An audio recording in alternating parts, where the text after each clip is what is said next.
Council. Thanks, Liz. This is a sort of special meeting of the Vermont Climate Council. Councilors were excited to get more information about the Cap and Invest programs. And as the council is wrestling with its own thoughts and recommendations about what to recommend to the state of Vermont around this as a council. Today's meeting, I threw the agenda in the chat, and maybe I'll throw it one more time. Or Liz, if you could drop the agenda one more time in the chat for folks who just joined. It's a normal council meeting in the sense we do encourage councilors and invited guests. If you are not eating lunch and able to turn your camera on as councilors, we welcome you to do that. If you're a member of the public or someone else who's just joining us today, we encourage you to please keep your cameras off. And we do have some public comment baked into the agenda today. And I'm just double checking to see that Secretary Clark is not on the call just yet. What I'll do is let me share the agendas so folks can see how we're going to handle today's call. Let me know if this is too small to see. But today's call, we're going to start out with State Treasurer Mike Pieciak talking about the report that his office issued on the back end of that technical analysis. And so we'll do that for about a half hour or so and have some discussion among councilors around that. And from there, by 12:40 or so, pivot to these guest presenters. And I'm really thankful of folks joining us today from literally across the continent, as you might say.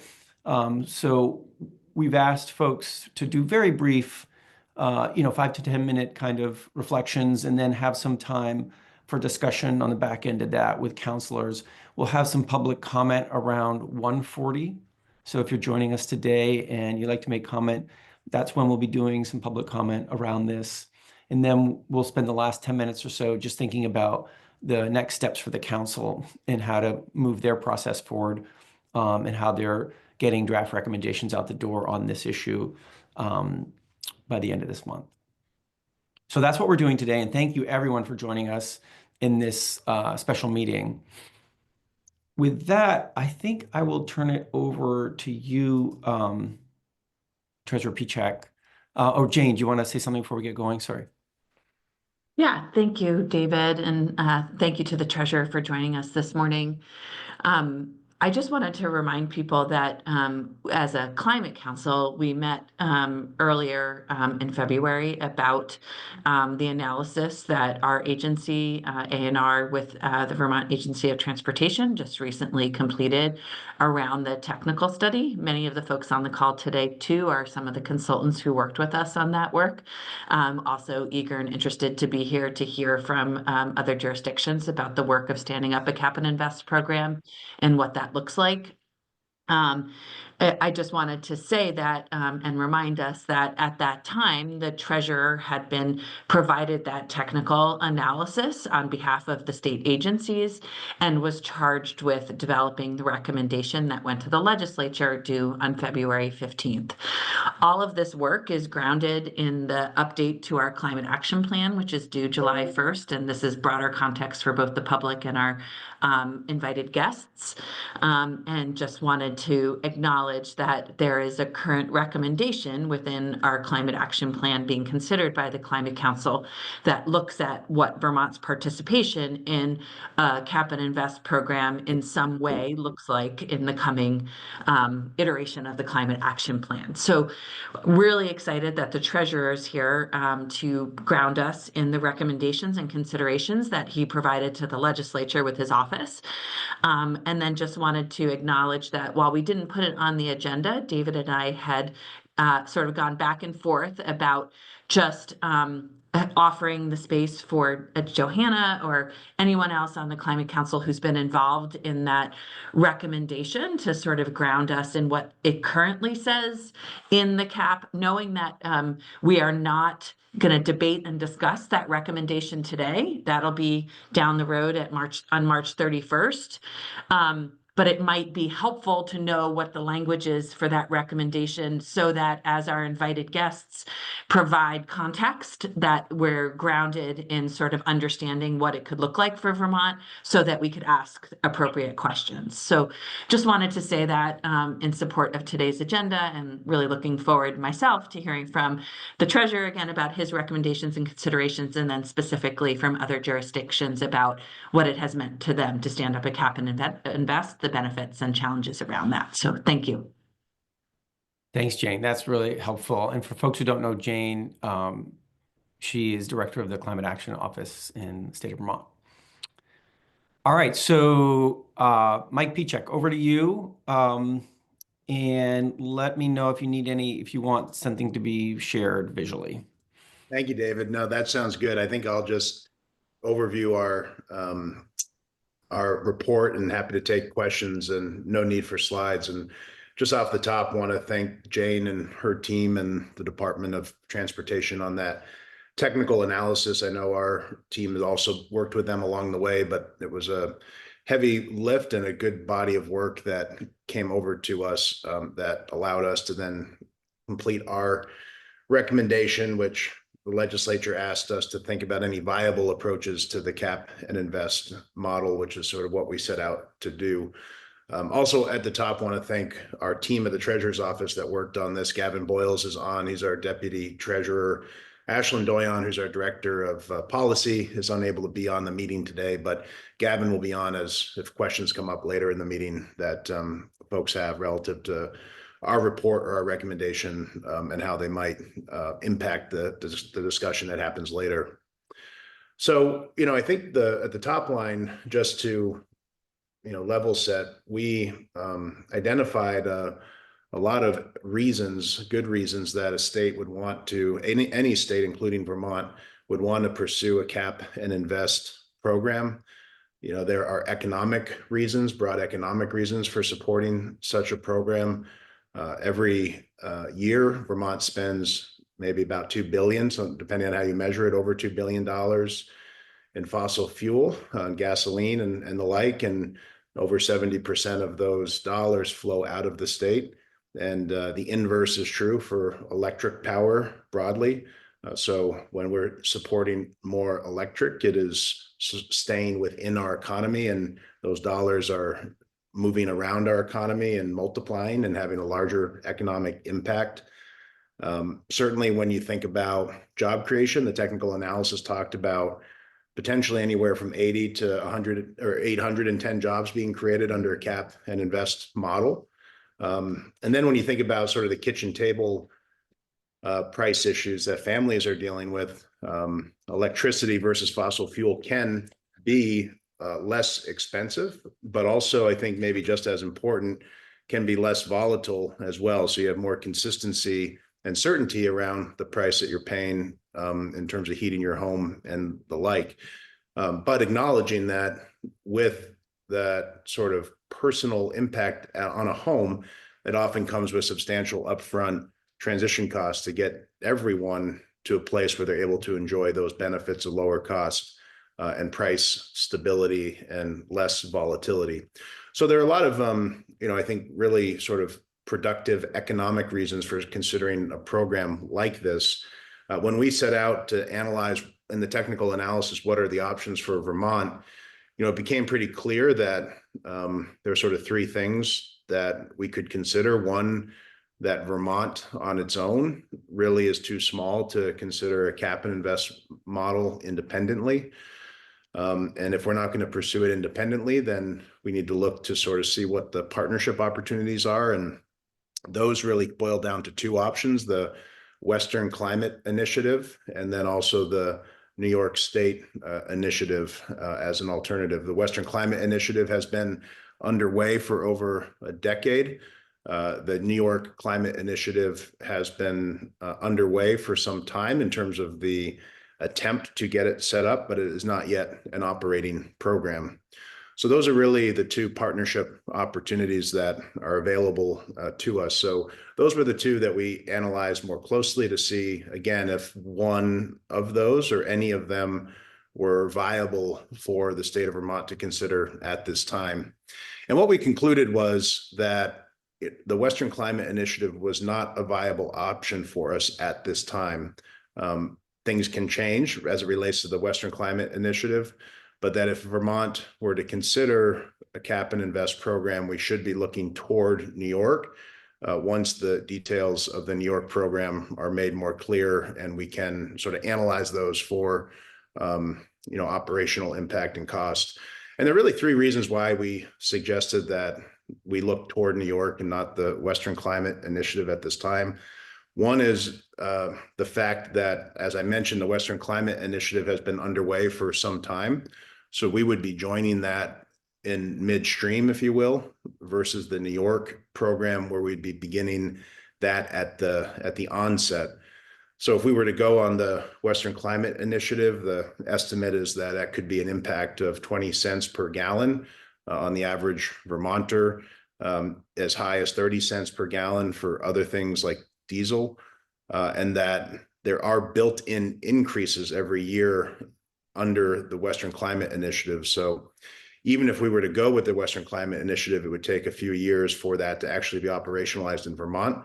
So those numbers would likely be higher, maybe closer to 30 cents per gallon for the price of gasoline and higher for other types of fuels.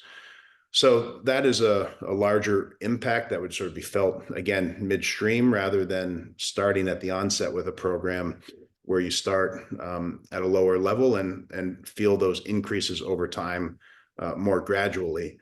The second reason was this issue identified as leakage in the report. So if we were to go with the Western Climate Initiative, those impacts on gasoline would be felt in Vermont, but the border states around us, New York, New Hampshire, Massachusetts, are not, currently in a cap and invest program. Obviously, New York is considering it. But if we were with the Western Climate Initiative, the opportunity for people, particularly around the border towns and cities of Vermont, to leave the state for their gasoline purchases at that higher price point would be somewhat considerable from our estimation. So you would lose not just that economic activity of people leaving the state, but you would also not fulfill the goals of trying to reduce fossil fuel usage. And I grew up in Brattleboro, so maybe I'm more sensitive to this concept than other parts of the state, but certainly it's something you see on the ground across the Connecticut River and in certain parts of New York and Vermont border as well. And the opposite, would be true to some degree if we joined the New York model. Not only would the price be felt more gradually than increased over time, that would sort of cut against that leakage concern, particularly at the beginning. But one of the major borders of Vermont, which would be New York, would have a very similar program, and impact on prices would be felt similarly between Vermont and New York. And then the last broad point was on affordability and the moment that we're in when we think about affordability in Vermont and the United States. There's a lot of pressure on Vermonters in terms of price pressure and affordability pressure, from healthcare costs going up to property tax increases. Things like inflation have been really impactful across the board for things like groceries and other household products. So it is a moment in time that would make it really challenging to add those kind of expenses to the average Vermonter's budget. So in that light, also thought it was important to mention that we do have a number of recommendations when we're thinking about the path to move forward with at this point. And they do tie into sort of some of these issues that we've identified around particularly affordability. We had analyzed a couple of families, sort of median families, if you will, across Vermont, folks that would be highly impacted by a cap and invest program, to families that would be less impacted by a cap and invest program, looking at sort of what's the median amount of travel, what's the immediate amount of home fueling and heating usage, what kind of cars do certain median families own in different parts of the state? And at least in one of those examples that we drew up in Essex County, sort of the average family driving sort of the average car and sort of driving the average amount of time, an increase like the one we're talking about with the Western Climate Initiative could mean over $1,000 of additional fuel costs per year on that family. So again, I think that just ties into the affordability piece, but again, it also ties into some of the recommendations that we have, and I'll go to those right now.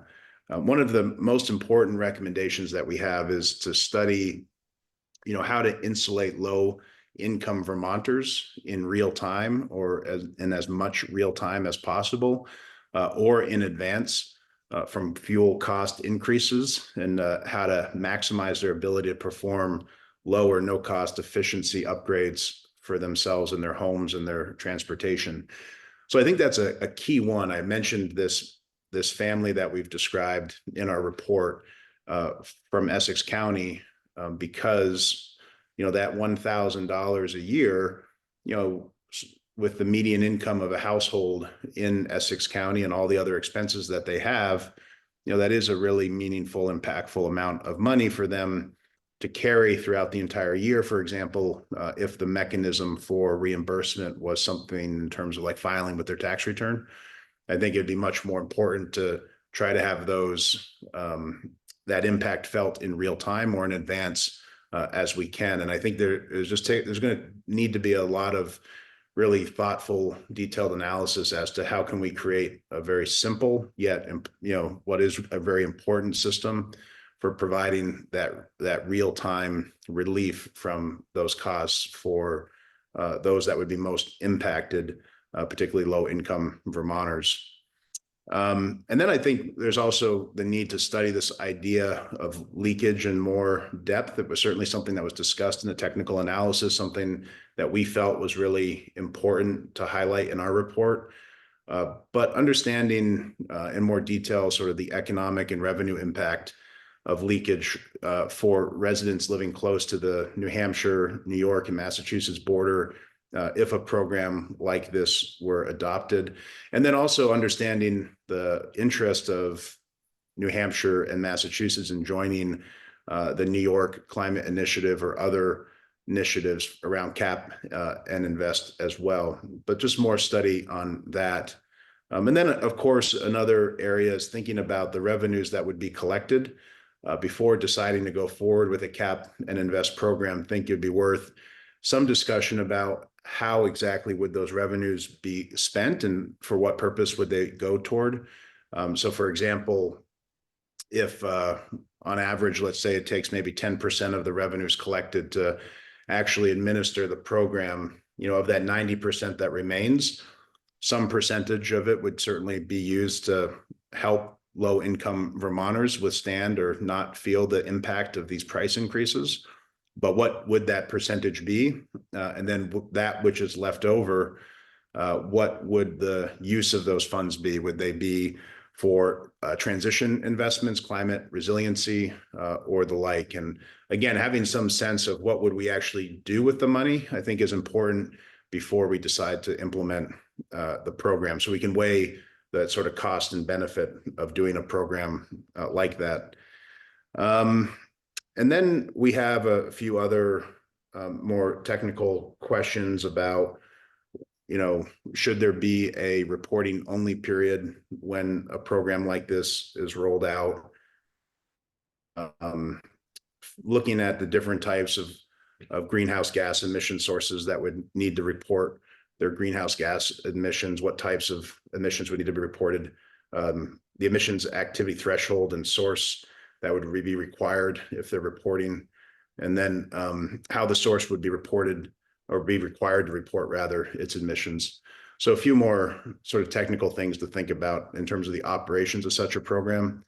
But again, the big ones are thinking about what's that mechanism to hold low income Vermonters from the price increases that would be felt.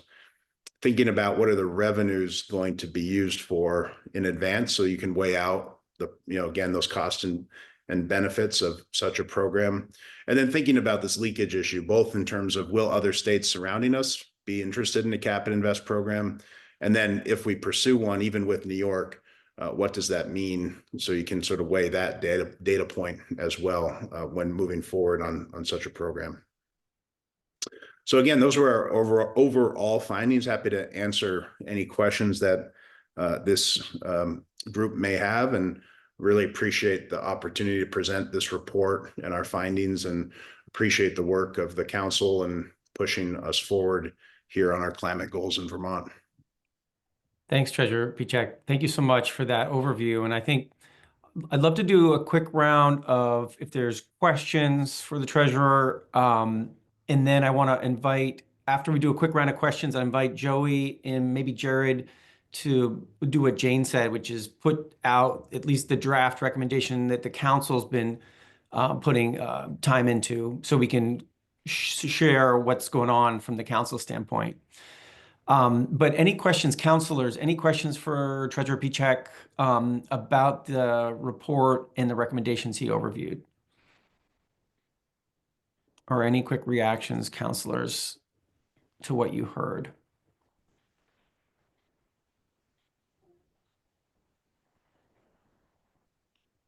Must have been extremely clear, Mike. Thank you. I don't know about that. I think in that, it would be helpful then if we did a quick pause and say, let's look at what the council's been looking at, and then that might jog some additional questions with you here, Treasurer Pieciak. So, Joey, you've been taking the lead on the transportation stuff. And I wonder if you want to do this. I actually have a nice little visual here, if this is helpful. Joey, if you want to introduce yourself, and if this is helpful, this is sort of how the language looks right now. Yes. Thanks, David. Thank you to the treasurer for his overview and to his team for their partnership in this process. So just even like stepping back just a little bit, just to refresh people's memory, we had recommended joining the Transportation and Climate Initiative in the original Climate Action Plan adopted in December of 2021. People remember that after a decade plus worth of collaborative effort among many New England and other states, that endeavor unfortunately sort of fell apart. So we sort of pointed towards the need to continue to pursue the rejuvenation of TCIP or another cap and invest or other regulatory program that would provide certainty when it came to making pollution reductions, and also sort of a more consistent revenue stream to drive into rebates and incentives to support Vermonters as we move them off of fossil fuels. So we had an addendum that recognized, and I can sort of drop this in the chat, in November of 2021, after a lot of work, the Climate Council recognized that we need to continue to pursue exploring a potential program like this, and just sort of pointed to the need for something along these lines to meet our obligations and help Vermonters benefit more from moving off of fossil fuels. So that work has continued. We, sorry about that, have continued that work and are benefiting from both the carbon reduction strategy and then the analysis that was done by ANR VTrans and in partnership with the treasurer. And where we are at this moment is still in a similar point, suggesting that to achieve our pollution reduction obligations and raise sustained revenue, to invest in incentives and likely direct rebates, as you heard from the treasurer, which would be important for us when it comes to energy equity, to raise revenues, to really sort of target climate pollution reductions, as well as holding Vermonters whole or as harmless as possible from any potential price impacts or program implications. And where we are at this moment, still a draft, but we are continuing to recommend adopting a cap invest policy, including but not limited to transportation, Again, knowing that we need to reduce pollutions in the thermal sector, our building sector as well. Importantly, recognizing again the need for sustainable revenue sources, as many of the programs that we know cut carbon and also address equity have been, for example, like Mileage Smart or electric vehicle incentive programs have sort of dried up, as some would say. So we're continuing to recommend this, and then looking to sort of one small action step being establishing the authority to collect proceeds for revenue generation. I mean, the authority, ANR, the state has the authority to enter into a cap and invest program, but would need legislative or other legal authority to collect and disperse proceeds from any potential program. So that's pretty much where we stand. It's an ongoing conversation informed by, conversations and insight today. Very much appreciating others in jurisdictions that have stood up cap and invest or exploring cap and invest programs joining us today. Really looking to make the most informed decisions possible, but we are continuing at this moment to sort of note that we really need to have some sort of a regulatory tool like a cap and invest program at our fingertips. So I don't know if Jared or others on the task group want to round that out, but please do. Thanks. Yeah, Jared, if you'd like me to pull up what the sort of how buildings group has written this as well, just let me know. I can pull that on the screen. Thanks, David. I think good for now. I just wanted to start also with thank you. So much work and good thought and analysis has gone into the Cambridge Systematics and RFF report, and then the really great engagement from the Treasurer's Office and team. And I think this has really helped deepen and advance our consideration in these conversations. One thing that I think is really important that I want to make sure folks have access to, and I don't know actually if somebody else can get it, because I have my printed copy of the Cambridge Systematics and RFF report, but I don't have the electronic link. But there's some really key findings in there that I think are important to highlight. And one is in the findings section on page 33. And they did a scenario where by 2030, taking 50% of the revenue proceeds and directing them to direct rebates to lower and middle income Vermonters. And what they found when you did that was, and I'll read directly, including subsidies and dividends directed to the bottom 3 income quintiles, the bottom 60% of income Vermonters, lower and middle income Vermont families. The average households in the bottom 3 income quintiles are left financially better off overall than prior to the policy, saving between $500 and $700 per year on average.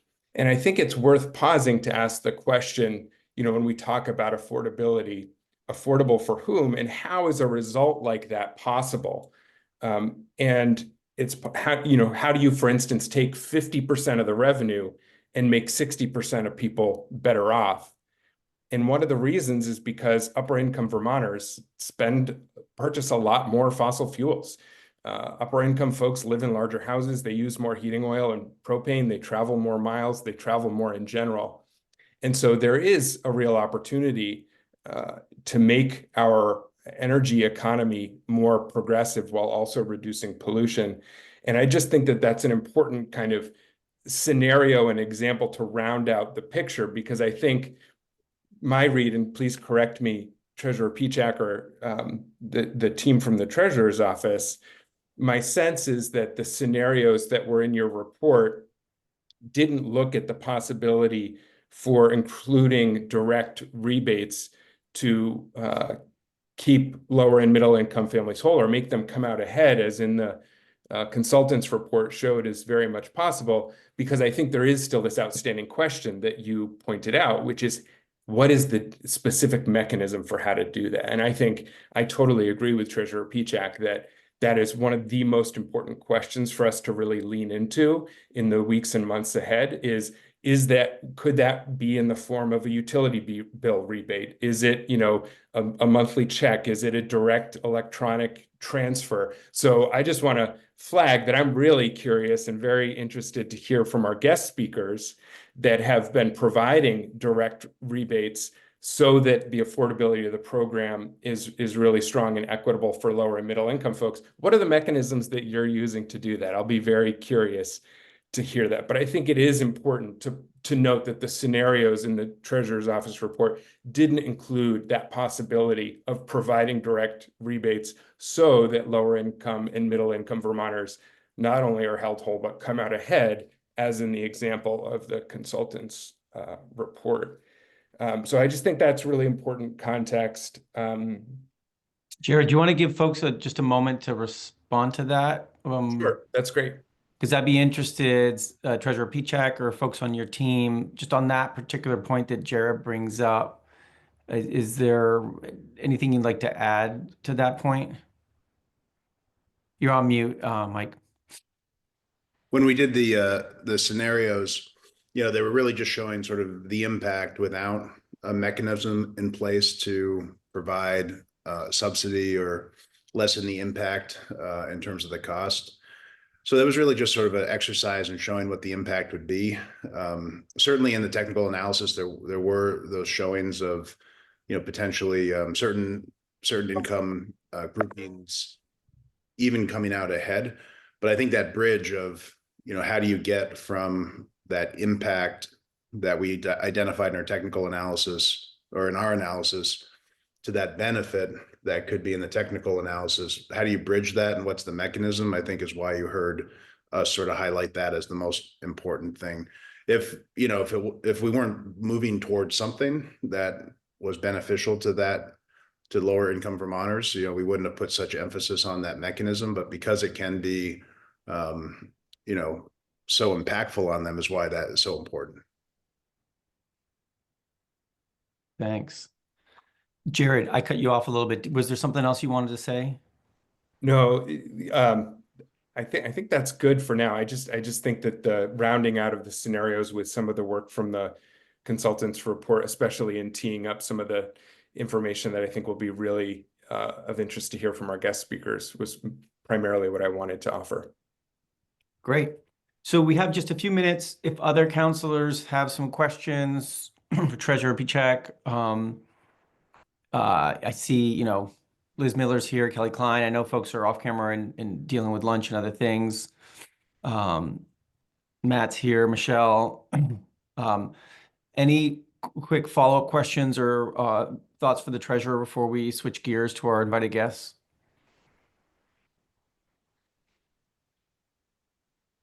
Okay. I guess I'll just say,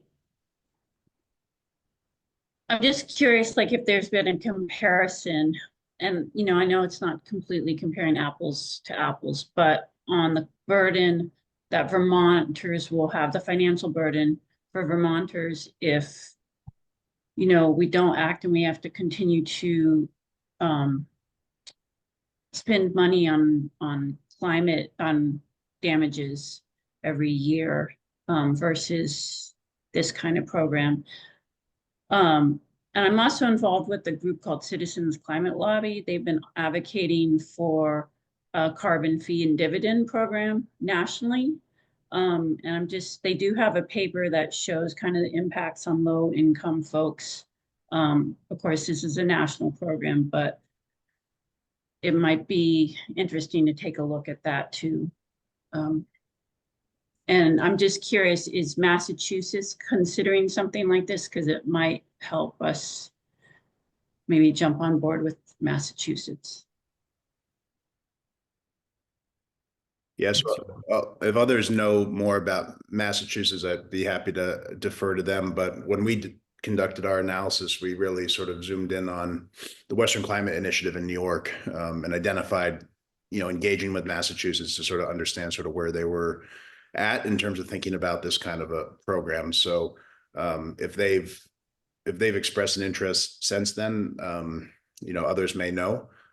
But that was sort of where we left it with our report, was that we should be thinking about how to engage with them to understand their interest and desire in participating in such a program.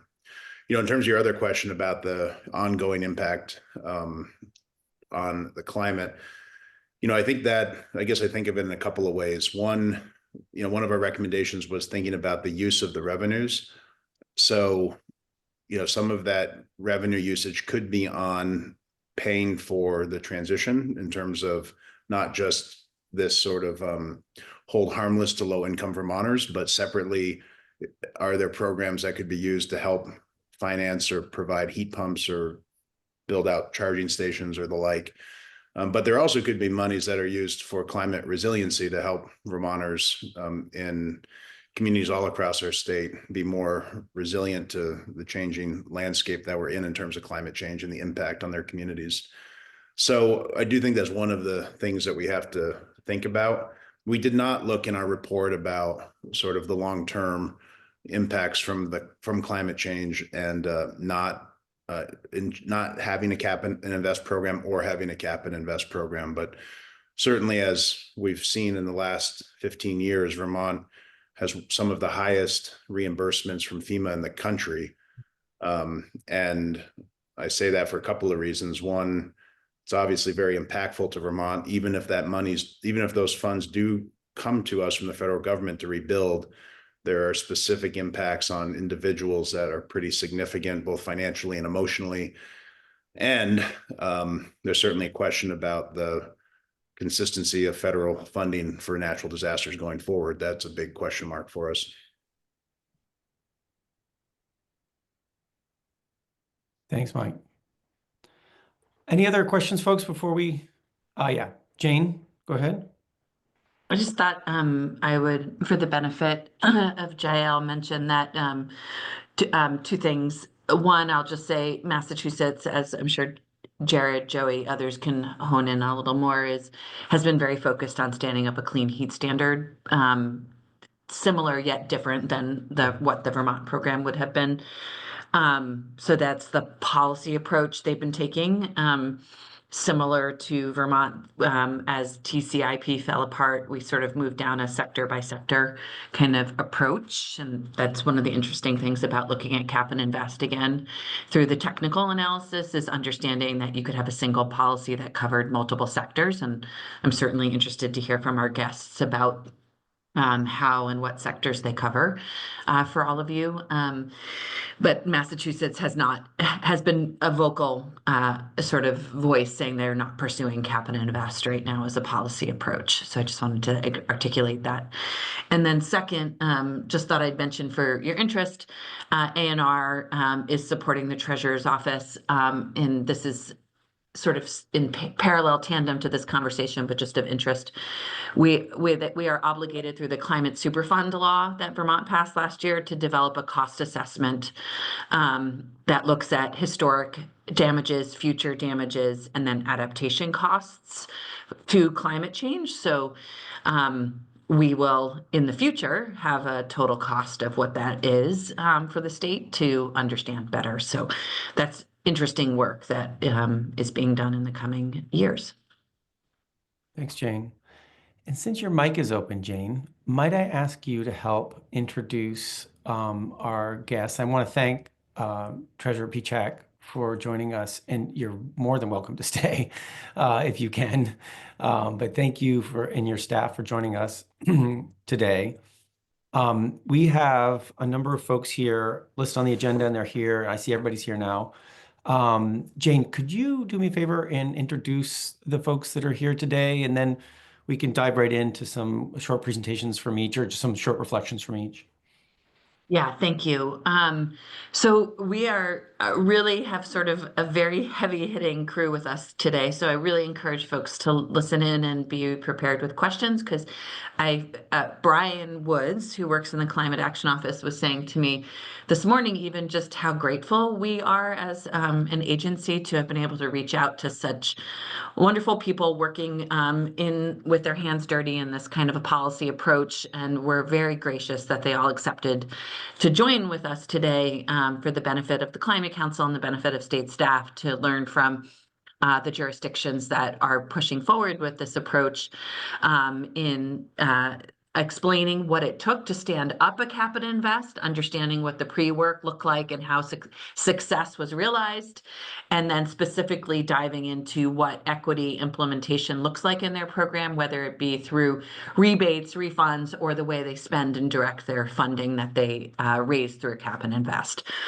So first on the agenda is Mark Cipolla, who's the chief of the Cap and Trade program in California with their California Air Resources Board, also often called CARB, who oversees many of the emissions programs that come out of California, of which Vermont already participates through the rules and regulations we have in place for our clean cars in Vermont. So thank you to Mark for being here.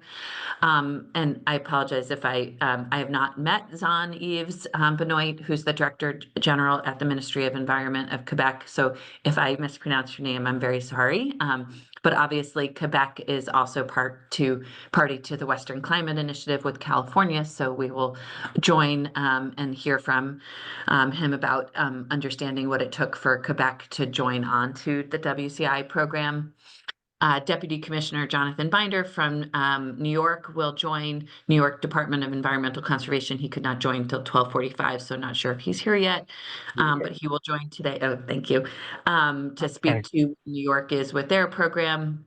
And then Luke Martlin, who's a contractor with NYSERDA, but previously worked in Washington State to stand up their Cap and Invest program as the Washington State Climate Commitment Act Implementation Manager, will also speak to Washington. So again, I asked them to speak, and I know that some of you have slides, and if the slides are not posted yet online, will be made available after the meeting, but also asked folks just to speak from their vantage point about what it took to stand up these programs, and really excited to hear from all of them. So thanks for being here today. Super. And so we can just go as it's on the agenda. The key here, I think, is keeping these initial presentations to 10 minutes or less, just so we can hear from everyone and then have some time for discussion. So Mark, you are up first, if you're okay with that. And you should be able to share your screen if you had something you wanted to share. So Mark, I'll happily turn it over to you. Sure, I will share my screen. Give me a moment.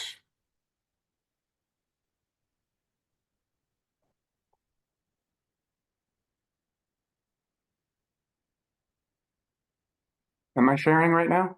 You are not yet. And I will go online and see if you're...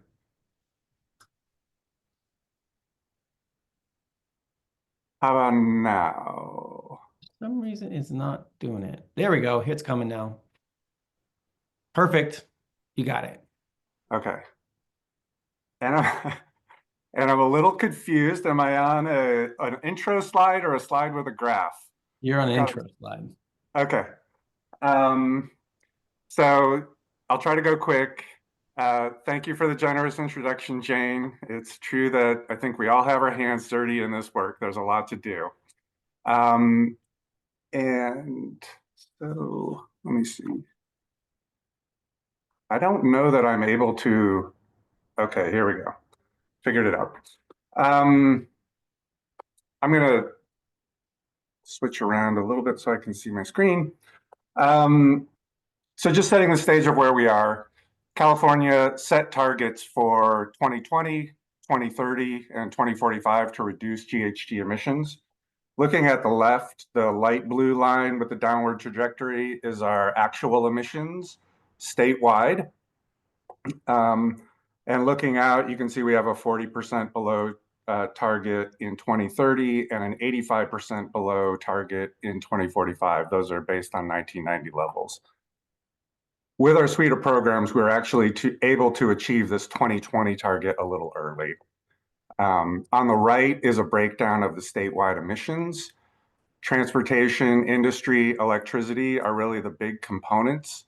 Those are the sectors that are covered by California Cap and Trade.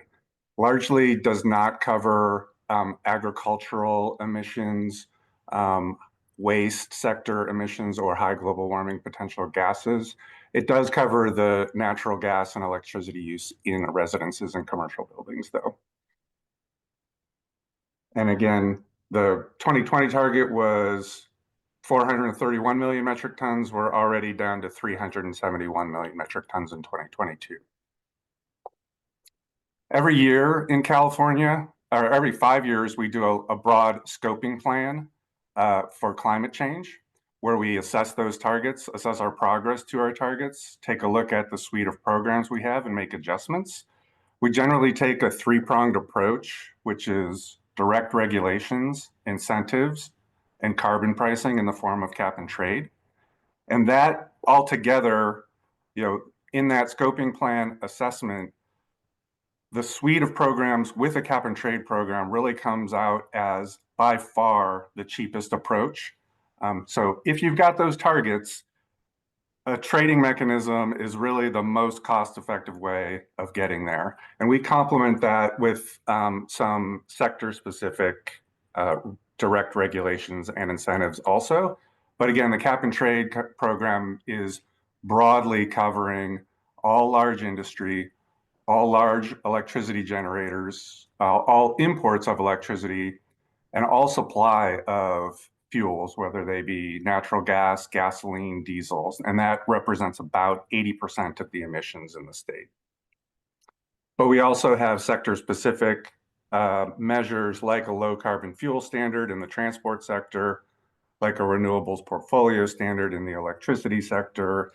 We've got EV sales targets and incentives for purchasing EVs, along with energy efficiency measures in buildings, and a variety of waste measures for the waste sector and for high GWP gases, along with strategies to support things like clean hydrogen and other alternative fuels that are needed if you're transitioning away from fossil fuels. Development of cap and trade, it really goes back to authorizing legislation in 2006. The cap and trade program in California started 2013. So there's 7 years in between where there was coordination, consultation with a variety of Western states and Canadian provinces to discuss design features for cap and trade programs with the long-term vision of each province and state adopting a program that could be linked together for a regional network. The program in California is currently linked with Quebec. We're currently exploring the concept of linkage with the state of Washington. We all have commonly designed programs, and those common designs are derived from this WCI development process back in 2007 to 2010. I would say really important things there: collaboration, transparency, basing things on real data and the best science available, and just clearly communicating both with the public stakeholders, potential covered entities, and across the jurisdiction. So there was dozens and dozens of meetings here with expert advisory groups, members of technical teams, economists to come to collaborative decisions on these designs. There was indication or question about reporting regulation. That was one of the first things we did in California. We had a GHG reporting rule starting 2008, and it was really important to have data collected under that. Really supports the target setting, the cap setting. It gets you information about who is going to be covered in the program. And it was a very important step for clarifying where we had to go. I'm not going to, largely cap and trade, again, cost effective. The way we've designed it here, we've got a steadily increasing floor price. It's really targeting the lowest cost emission reductions early in the program, deferring the reductions that might be more expensive till later when technology can develop, when alternatives can be there. So again, the declining caps are ensuring you're getting to the target. The structure of the trading mechanism is ensuring you're getting there by the most cost-effective means. And, the program's designed to give a lot of flexibility to entities that are covered that need to acquire and surrender instruments. So they do have options to either reduce emissions or acquire instruments on the market for compliance. We have multi-year compliance periods, which gives flexibility for planning if there are some uncertainties in production or generation or output. We've got secondary markets to acquire and trade allowances. We do allow for some compliance offsets, which are cheaper. They're limited, but cheaper mechanism for complying with our program. And the program also is flexible in that it can adapt to other programs, other state programs, works with local programs, and it allows this linkage like we have with Quebec and that we're exploring with Washington. These are the overall budgets. Again, decreasing down to 2030 right now. What I want to focus on here is how they're broken down. We set aside a small amount, that blue sliver up at the top of the bars, for a cost containment reserve. That helps, those are set aside from the market and really help to avoid price shocks and contain costs. The yellow portion is for industrial leakage mitigation. That's provided to free for manufacturing facilities to mitigate emissions leakage. The green portion is really the mechanism that there was a question about earlier. This is the main mechanism for generating revenue for on-bill credits for electricity and natural gas bills for residential customers. So, we're talking maybe 40% of the overall value that is kind of generated by the program is going to those on-bill credits. And the reason for the on-bill credits in California is really, there's that billing mechanism. It was a very efficient way to distribute revenues to customers. It's already set up. The utilities can adapt their billing structure and provide those pretty conveniently. And then the gray portion is actually what's left over after we set aside allowances for cost containment, after we freely allocate allowances. The gray are state-owned. We auction those, and we use the proceeds for a variety of programs and projects to further reduce GHG emissions. We have requirements to spend at least 35% of those proceeds on disadvantaged and low-income communities. In practice, it's been well over 50%. This slide is just covering the credit for utility ratepayers. One thing I'll note here, the Legislative Analyst's Office in California has done an assessment that's noting the proceeds provided back to residential customers has actually exceeded the costs they faced due to the program. So there's been, over the more than a decade that the program's been in operation, a net financial benefit in total for residential customers in California. This isn't offsetting all costs. It's just for focusing on electricity-related costs and natural gas costs in residential structures. And this is a quick slide on the investments that we make with the state-owned, from the proceeds from the sale of the state-owned allowances. Again, focus on disadvantaged communities. There's been over 30 billion, we're over 31 billion raised now. It's reduced over additional 100 million metric tons over the lifetime.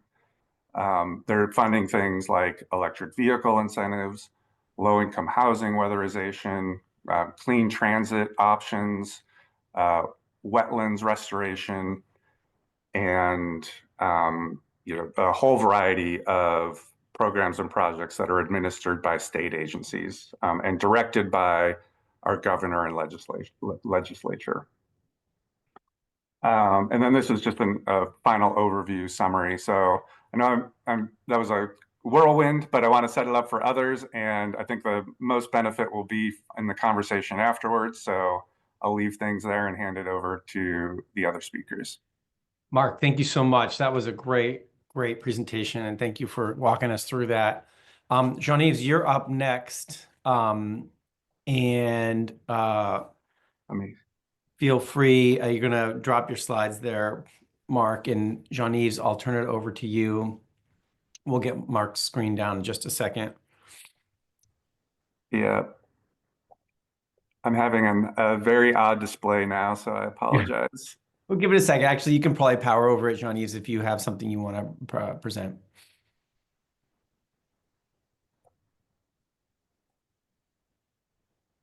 I cannot upload my presentation for the moment. Okay. And I cannot Mark unshare. needs to- because Mark is I have sharing multiple presentation. screens and I just can't. Here we go. There we go. Have I stopped sharing now? No. Not yet.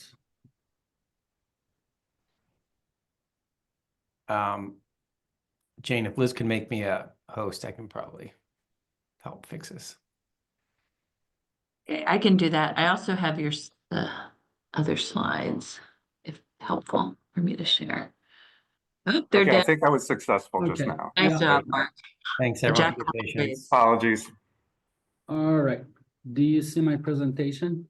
Not yet. Here it comes. There we go. All right, good.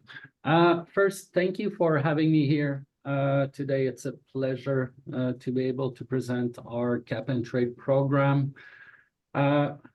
We built our cap and trade regulation using the same model rules as California, so it is extremely similar. Mitigation goal, Quebec has a 37.5% mitigation goal for 2030, and we're looking for carbon neutrality by 2050. We were aiming for 20% by 2020. Thanks to the market, we were able to exceed that mitigation goal. Greenhouse gas emission inventory, we were at roughly -13, and with the purchase of mitigation from California, we achieved -23. So thanks to the program, we were able to achieve our mitigation goal.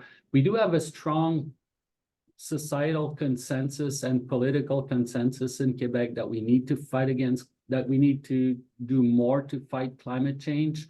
That picture was taken just before the pandemic in 2019, Earth Day. There was roughly 1 million people on the street in Montreal asking for more climate action.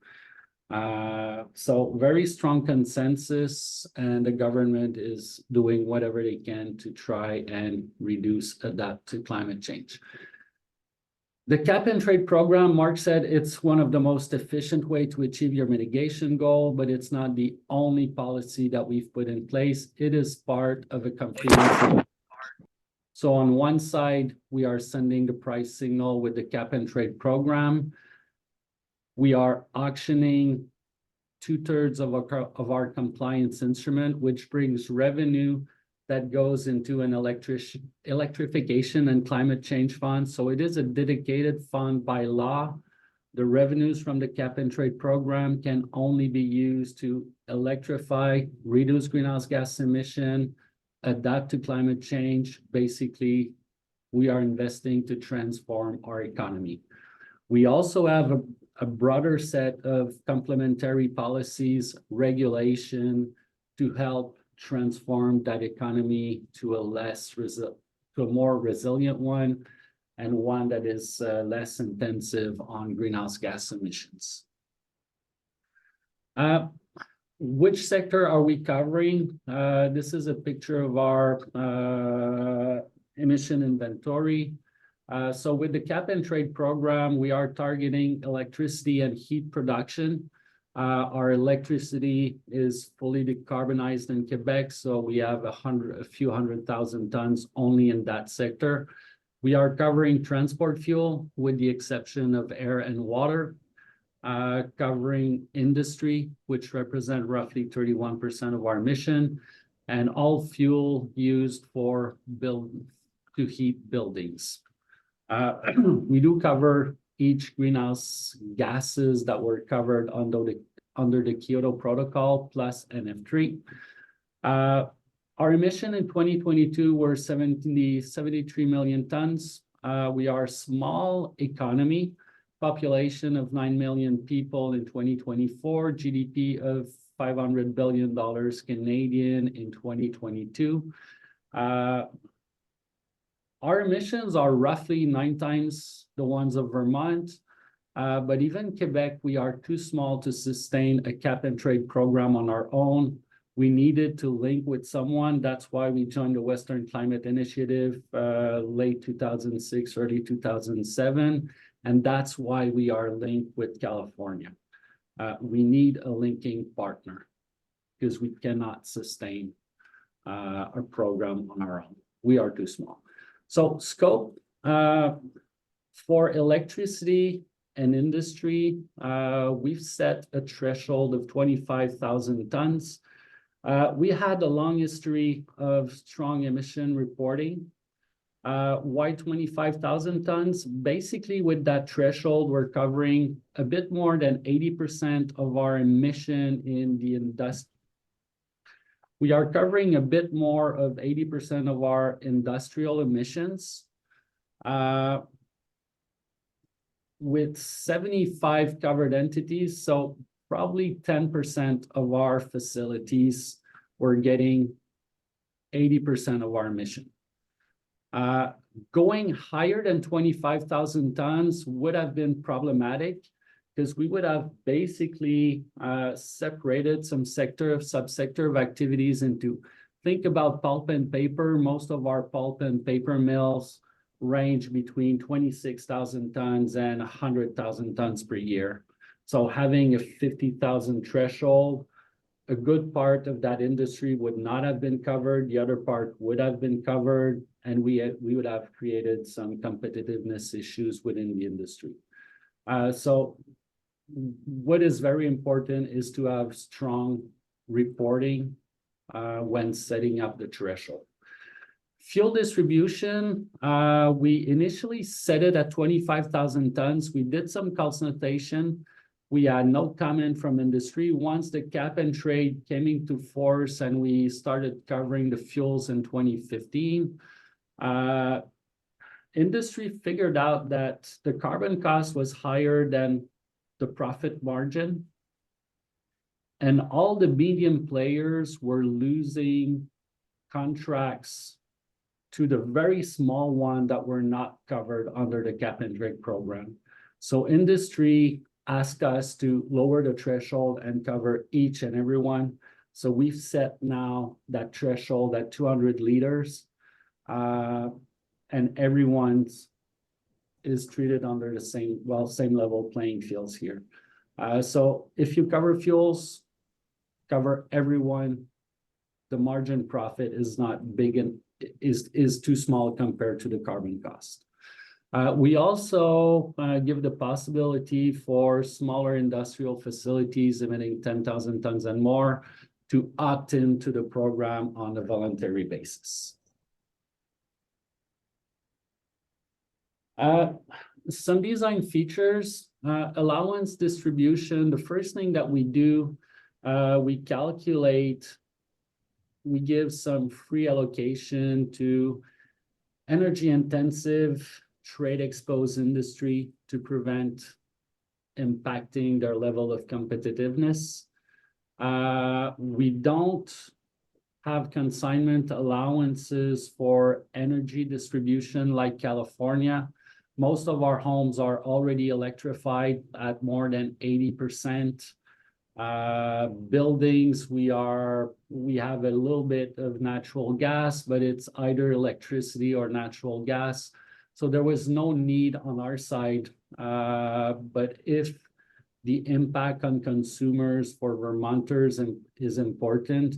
You can use free allocation to gradually or to limit the price increase and gradually increase it over time. We do have some market control mechanism, holding limit, purchase limit at auction. Those are in place because we are a small market. Even with California, we want to prevent market manipulation. So a maximum of compliance instruments someone can hold in each time. When we do auctions, we prevent someone from buying all the allowances at auction and then controlling the price on the market. So we do have some purchase limit, a limited number of compliance each and every one can buy at auction. Similar to California, we do have offset credit that can be used up to a limit of 8%. Offset credit are roughly 50% of the price of a regular allowance. This is a way to reduce costs for covered entities. We also have some price control mechanism. Mark presented the minimum auction price, so that one increases by 5% plus inflation per year. If you look at that blue line, those are basically market prices, and the orange dot were the auction settlement price.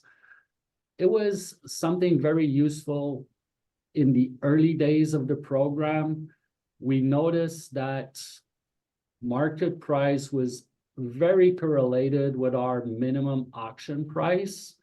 And once we started to have more price discovery, then the prices really got higher than our minimum auction price, but it's still something that we have as a safety guard to prevent prices from completely crashing. And if you want industry to invest to reduce greenhouse gas emission, assuring them that the price of allowances will keep a certain value over time, for us, 5% net of inflation really secures those investments for industry. So I would recommend considering a minimum auction price if you move forward with your cap and invest program.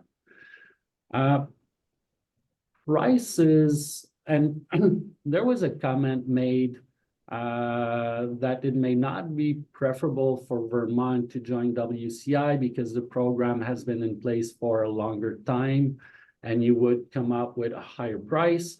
Prices are not driven by how much time your market has been in operation. Prices are really driven by the marginal mitigation cost, how much it costs to get that last ton to respect your caps. Washington State started a lot later than us. They have a price of $50 US a ton. We have an actual price at this moment, this morning, it was $29 US a ton. So it is not because we've been there for a long time. It is mainly driven by how much it costs to achieve that last mitigation, that last reduction to achieve your cap. And you can also use, as I said, free allowances to reduce price on lower income communities or on consumers. Some results, we've been having our cap and trade since 2013. Before that, we started with a carbon levy back in 2007. We were the only Canadian province at the time to have such a carbon cost, and our GDP kept growing. In the last decade, we had a stronger growth than the rest of Canada. Our greenhouse gas emissions are declining. So there is really no impact on our economy. And when we did our last economic modeling for the program, we are thinking about making the rules even stronger for the upcoming years. Economic analysis show that we have a positive impact on our GDP growth compared to no cap and trade program. The reason for it is really because we are reinvesting 100% of the revenues into our economy in energy efficiency program, electrification, and reducing greenhouse gas emission. One last thing, we are sharing market infrastructure similar to RegiState. We are using WCI Inc., which is a nonprofit that provide technical and administrative service to help California, Quebec to implement their cap and trade program. Washington State are using the same service, and New York will be using WCI Inc. services as well. So they provide us with a tracking system. They are providing us with an auction platform. They provide us with market monitoring services, and also they help us running our auction through financial services. WCI Inc. is controlled by the government that uses the services. We are on the board of directors. We control the organization. So California has 2 board members, Quebec has 2 board members, and Ecology, well, have 1 for the moment because one of their directors in transition, but in the upcoming weeks, they will have 2 directors as well. With this, thank you. Janice, thank you so much. Another incredibly helpful presentation. Let's keep rolling forward and we'll do questions after we've done all 4. And Jonathan Binder, you're up next. So let me turn it over to you. And feel free to share your screen if you'd like. Great. Well, thanks. I do not have slides like Mark and Jean-Yves, so I'll just be talking with you all today. But yeah, my name is John Binder, Deputy Commissioner for Climate, Air, and Energy here at the New York DEC. And first of all, thanks for letting me be here today. Thanks for inviting me. Really appreciate the collaboration with Jane and Brian and so many others on the Vermont team. And I think, as I was listening to Mark and Jean-Yves give their presentations, I think one of the most remarkable things is how similar our stories are. In New York, obviously, we had the experience to draw on from California and Quebec and others. We also had our own experience that you all have as well in Vermont, of course, with our participation in the RGGI program, which, of course, is a cap and invest program for the power sector. And so one of our main goals with Cap and Invest in New York all along has really been to try to replicate the success of the RGGI program for the power sector and apply that to the overall economy. But kind of taking a step back at the beginning, just kind of how we got down this path of developing Cap and Invest in New York. Similar to the other jurisdictions, we have the Climate Leadership and Community Protection Act in New York that was passed in 2019. And that sets forth the 40 by 30 and the 85 by 50 emission reduction targets. Those are economy-wide targets. One of the unique things in New York is that we have our own greenhouse gas accounting methodology. So we actually count certain out-of-state emissions in our greenhouse gas inventory, and we also use a 20-year global warming potential instead of 100-year. So using that accounting, we are at about 371 million metric tons economy-wide, as what our inventory of greenhouse gas emissions was from 2022. That's the last year of information that we have available. That's compared to, that represents about a 9 or 10% decrease since 1990. And that compares to, 245 million metric tons that we need to get to for 2030. So you can see that we do have a fair amount of additional progress that we need to make if we are to meet our climate targets in New York, our mitigation targets. So again, just like you guys are all going through here in Vermont, we had a Climate Action Council. We have one in New York that came out of our Climate Leadership and Community Protection Act. That had a series of recommendations on a sector-specific basis, but it also had a chapter about economy-wide policies. And that recommended an economy-wide cap and invest program. And similar to what you heard from Mark and Jean-Yves, the idea really was that this was the most cost-effective way of reaching the emission targets, and that it was really going to be complementary to all of the other policies that we already have in place and that we are also advancing. So think of a cap and invest policy as something that can collect the benefits of all of the policies that you are already have in the works. Think of it as something that makes sure that we're actually continuing on path to achieve those emission reductions. And think of it as something that helps to generate the revenue that can then be reinvested to ensure that we're on the path of emission reductions. So the point being there that we recognize from, I think, in early days, just like we saw under RGGI, that a cap and invest program can serve as a complementary action to all of the other regulatory and other actions that we're taking as a state to reduce emissions. So back in 2022, our Climate Action Council came out with that recommendation. They recommended to the state that we adopt a economy-wide cap and invest program as one of the key, but not the only, policy mechanisms to ensure we meet our overall statewide emission reduction targets. Just after that, in the beginning of 2023, our governor, Governor Hochul, called upon us at the DEC, along with our partners at NYSERDA, the New York State Energy Research and Development Authority. The governor directed us to really initiate a process to develop and design the program. And when she did that, she really keyed in on the other existing programs, like the ones in California and Quebec, but also she made it clear that we had to go through a stakeholder process to make sure we were kind of building buy-in to the program and explaining all of the details of the program.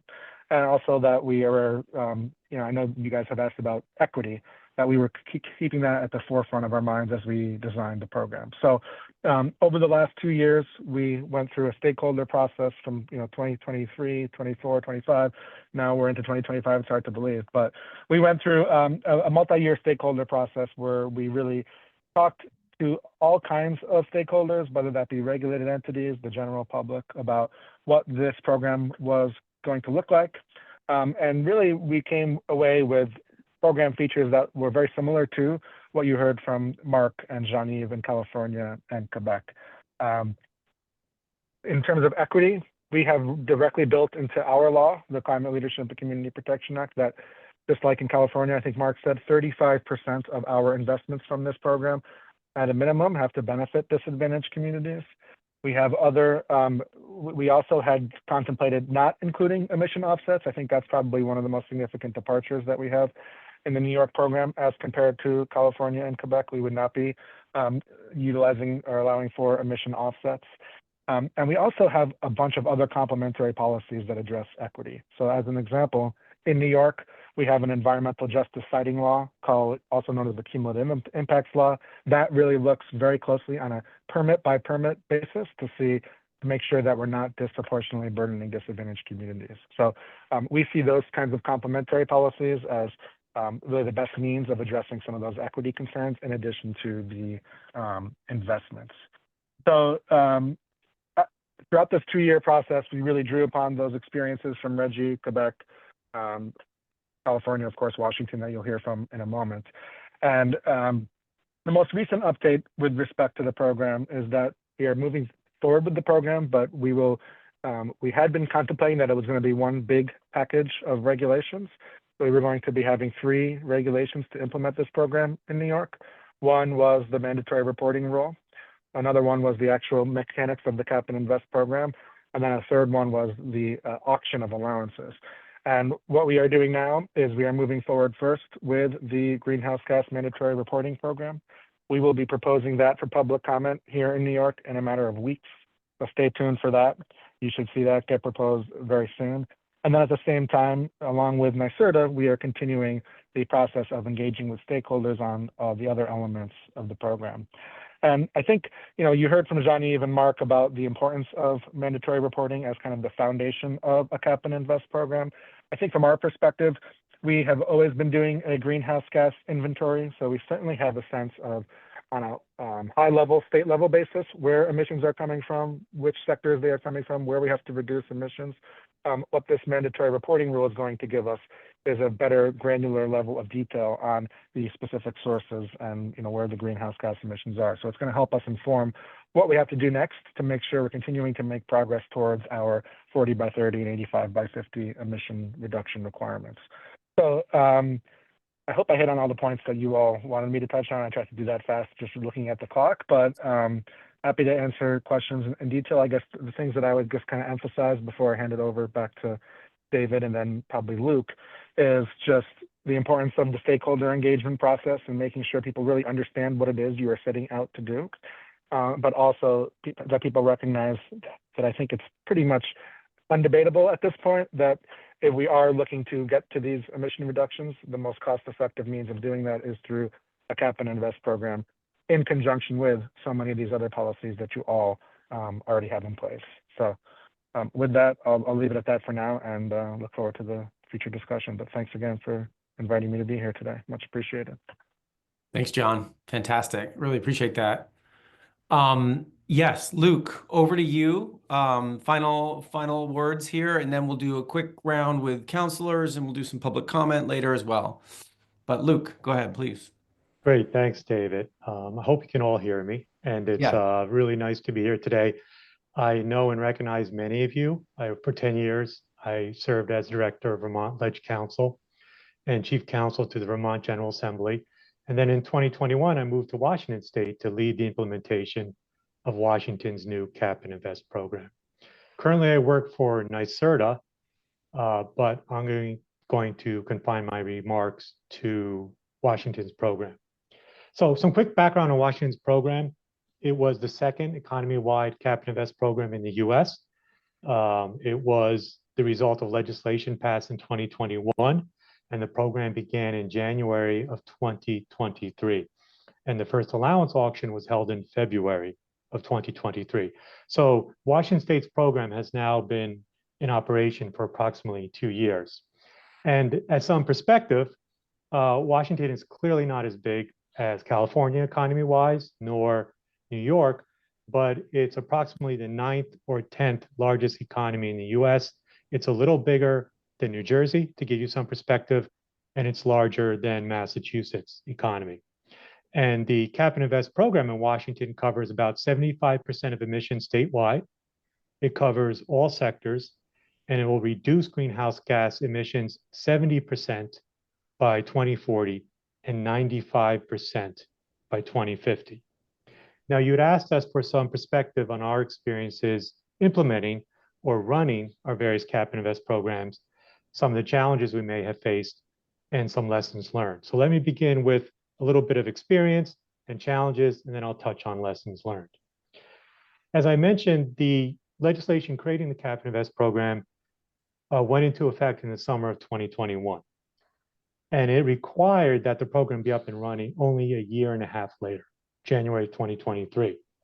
I began work in Washington in August of 2021, and that meant that we had a year and a half, 18 months to design and build a program to cover 75% of the emissions of the 9th largest economy in the US. And at that point, we had no unit, no staff, no real staffing plan. Speaking for myself, I think we really didn't even understand everything we needed to do because no one had done this recently. And we were sort of building the program from scratch in this tight time window. I think people thought we might fail in that regard, and perhaps some sectors of the economy counted on us failing. But the team was really great, and we were able to succeed and get the program up and running on time. Over the next 18 months, we had to do a lot, and this included complex rulemaking in a number of areas. It included substantial policy development. It included operational issues like designing the team that would do all this work and then hiring and training them. It included building an emissions reporting program that was really focused on verification. There was emissions reporting in Washington previously, but we really focused on accuracy and verification. It included building an auctions team that would not only conduct the auctions, but also verify all the entities that might have to participate in the program. It included selecting an auctions platform, like Jean-Yves described earlier. It included doing a tremendous amount of outreach and education and public engagement. And the reason why I list all the things that we worked on, and there was many, many more things that we had to work on, is because I want people to recognize that building these programs is indeed very complex, it's very difficult, and it's very, very detailed. That is something you'll hear as a negative, a reason not to do it. It's very complex, it's difficult, and that is accurate. But I think Washington's experience gives 4 lessons learned that may be relevant to Vermont's decision how to proceed. And the first lesson learned is that yes, it is difficult and complex, but it's 100% doable. It's 100% doable. Washington proved that you can design and build an economy-wide Cap and Invest program in less than 2 years. And the main reason that you can do that, and it's not unique to Washington, other states can do this too. The main reason you can do that is no state needs to reinvent the wheel. You learn from what California did, you learn from what Quebec did, now you learn from what Washington has done. You take the same approach that John was talking about in New York. You take this template that already exists and that's been proven to work. So that substantially cuts down the time necessary to build a new cap and invest program. In building a cap and invest program, I think it's also very, very clear that you can bake in equity and affordability. And some of these themes have already been talked about. For example, it's how revenues are invested. And Washington follows a similar model to what New York might do, to what California does. Washington required up to 50% of the revenues go directly to projects that would benefit underserved and tribal communities. It also is a matter of some of the price controls that John Yves talked about, caps and reserve auctions that can make sure that prices stay low, particularly at the beginning of a program, and then stay within an acceptable band of price range. And it also includes things like consignment, which we also touched on very briefly, which is something that Washington did, where utilities received allowances for free. They could then consign those allowances into the auction. They would get the revenues from those sales, but the revenues would have to be used to decrease costs to customers. So the point is that I think the first lesson learned is that building a new cap and invest program is doable. You follow the template that already exists, and you can bake in mechanisms to enhance equity and affordability. I think the second lesson learned from Washington State is that if you're going down this path, you need to make sure of a few things. One is that whatever team, whatever agency is asked to carry out the design and implementation of the program has sufficient resources. And that obviously includes things like staff, but it includes other resources also. For example, do you need to hire a consultant for something? You need also to have strong support from leadership. And that means the executive, it means the leadership of the legislature, and it means leadership of whatever agency is asked to do this work. And the leadership is not just leadership to make sure there are sufficient resources, but it's also leadership to stand behind the program when you face opposition, which is something I'll talk about in a moment. And it also means flexibility, that you may well need to prioritize this program, prioritize resources, and approach it in a slightly different way than normal state agency business to ensure that you have the flexibility, the resources, and you can prioritize to get the program up and running as you envision. In this context, think about the issue of insourcing or outsourcing. And by insourcing, I mean that the model that California followed, Quebec followed, and Washington followed was they all hired all the staff they needed internally to those states. For example, we hired staff to do emissions reporting and verification, staff to run the auctions, staff to verify entities, staff to do policy work, staff to do outreach and education. In the future, there may be another model available where you can outsource some of those responsibilities to another entity. And that kind of approach is still in development, but if it's successful, it means that it could take less time to stand up a cap and invest program, and perhaps also less cost to do so. So the first lesson is you can do it. You can emphasize affordability and equity. The second lesson is some things to keep in mind if you decide to go down that path. And the third lesson is you will almost inevitably face opposition. But the public will support these programs. And that's not a lesson we learned through implementing Washington's program. It's a lesson we learned after we had implemented it. Because as soon as that program began, there was a very well-funded and aggressive campaign to discredit it, to label it as a tax, and to label it specifically as the gas tax, to claim that folks were paying more at the pump directly as a result of the cap and invest program. And it was highly effective. Support for the program plummeted. There was then a voter initiative that was on the ballot in November of 2024 to repeal the Cap and Invest program.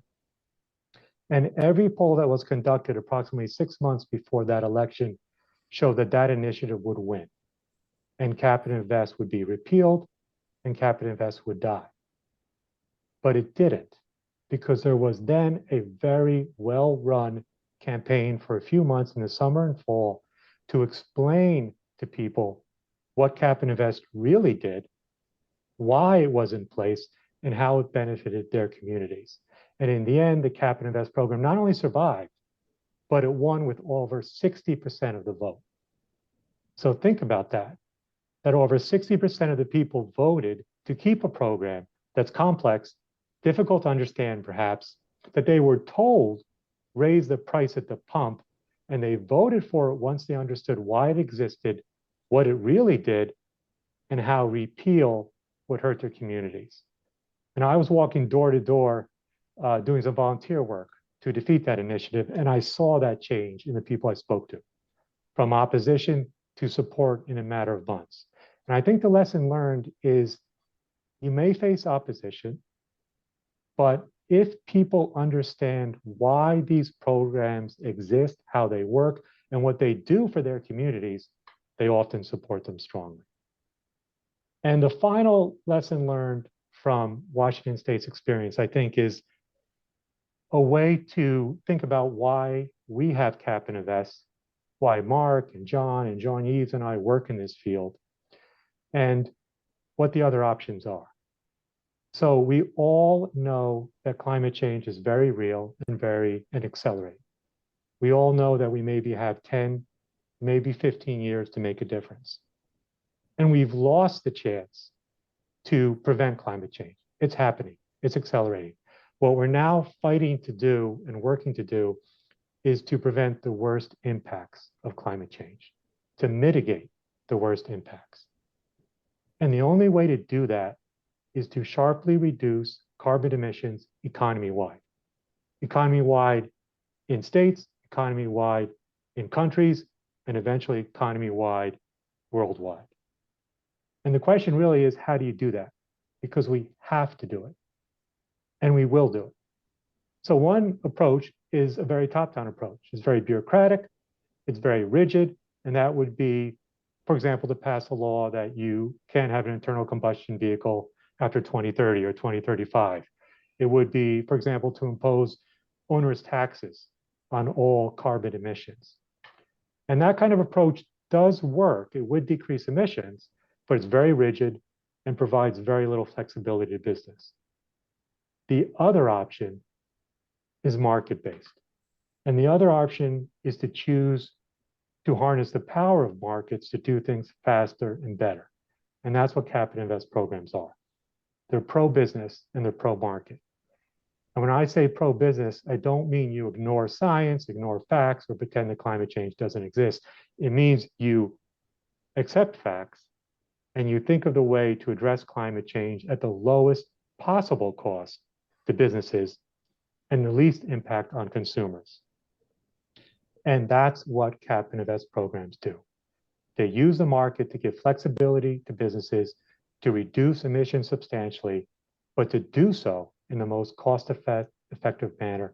And if you use those revenues and design the market properly, it can enhance equity and be affordable. So I know the Climate Council has a very tough decision in front of it. What do you recommend? Then down the road, what does Vermont do? But as you wrestle with that recommendation or that decision, please think about how you address climate change in the most affordable and flexible manner possible. And that's where I believe market-based Cap and Invest programs come into effect. So I really appreciate the time to talk to you and glad to answer questions and engage in a discussion. Thank you. Thanks, Luke. Really appreciate that. And, you know, we do have a little time for counselor questions. I want to pause for if there's public comment as well. But counselors, this has been quite a collection of thoughts and great experience put on the table. I wonder, as you've been listening, is there something you'd like to follow up right now with some of our presenters, our guests? I'd be curious, like, what's going on in your minds that you'd want to test with these 4 folks that really know a lot about this? So, counselors, what's in your heads? Don't be shy.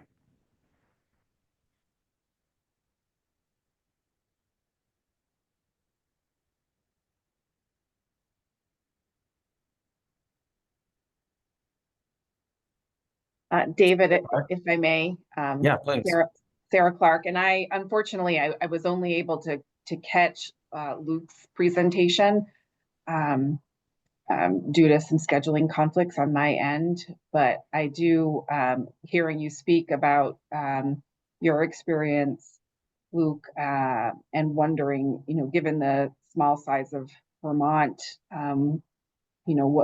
what that could mean in the kind of analysis and viewpoint that you provided for your experience. I think in both Washington and New York State, I can see where you've worked on both. Sure. Thanks for the question. And I agree with what the treasurer said, which is Vermont can't do it alone. You have to link. You're too small.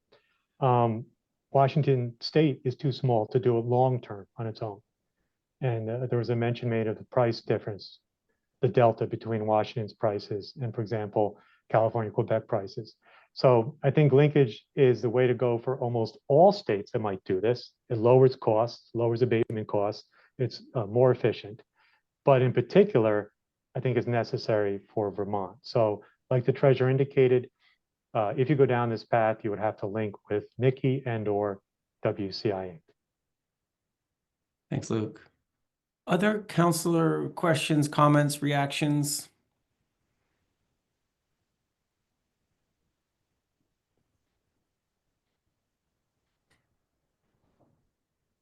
Awfully quiet today, folks. I wonder, Luke, following up on that question from Secretary Clark, when you think about Vermont's path, which will be different from Washington State's path, right?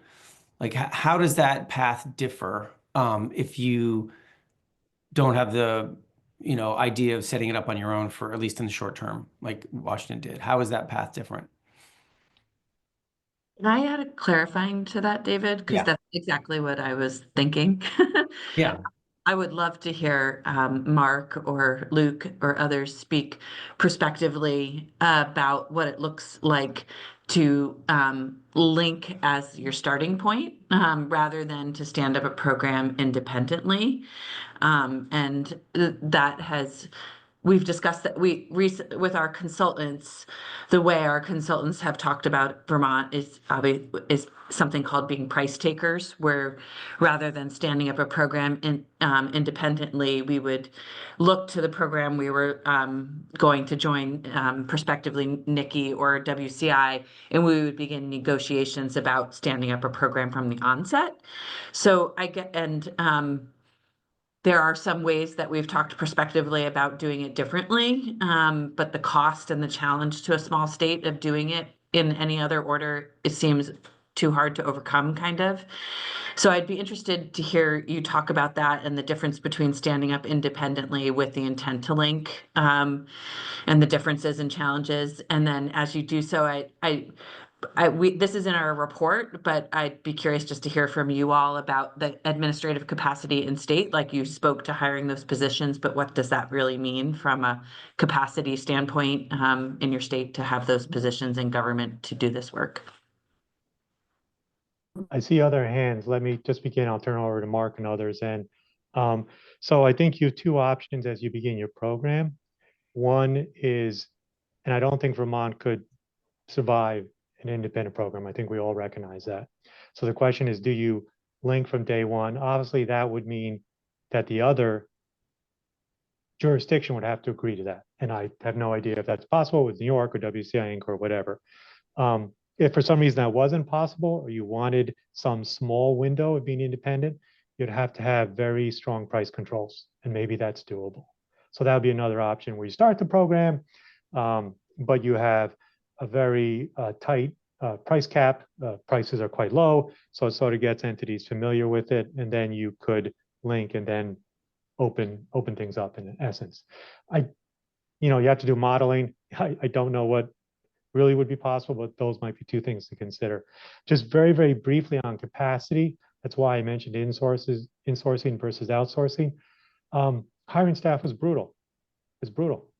Because if you try to do it all in-house, you need to get people to move to your state to do it. So you'd have to get a whole lot of people with very specific and unusual expertise to move to Vermont, where I lived for many years. It's a wonderful, wonderful state, but it's going to be tough to get them all there.